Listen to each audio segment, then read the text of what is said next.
আক্রান্ত পাখির চোখ দিয়ে খুব বেশি জল পড়তে থাকবে, চোখের পাতা জড়ে যায়, ধীরে ধীরে চোখ বন্ধ হয়ে যায়, নাক দিয়ে জল পড়তে থাকে, খুব ভারী হয়ে যায়, ডিম পাড়া মোরগের ডিমের সংখ্যা কমে যায়। এই রোগে একবার মোরগ মুরগি আক্রান্ত হলে তা কয়েক মাস পর্যন্ত থেকে যায়। পাখির ওজন ধীরে ধীরে কমতে থাকে, তবে এই রোগে মৃত্যুর হার খুবই কম।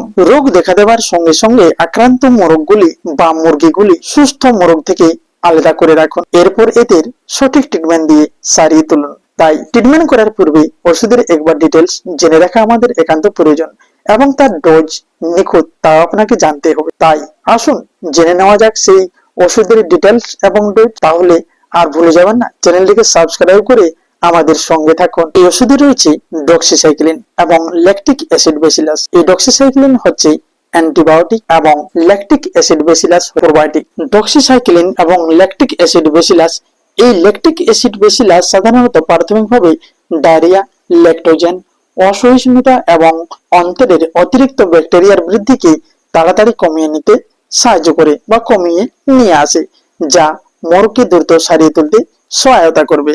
এবার জানতে হবে ট্যাবলেটের নাম কি। ডক্সিপাইন এলভি এই ট্যাবলেট 100 mg হয়ে থাকে। মোরগের ওজন 4 থেকে 6 কেজি হলে একটি করে ট্যাবলেট সকাল ও রাত্রি, 2 থেকে 3 কেজি হলে অর্ধেক সকাল ও রাত্রি,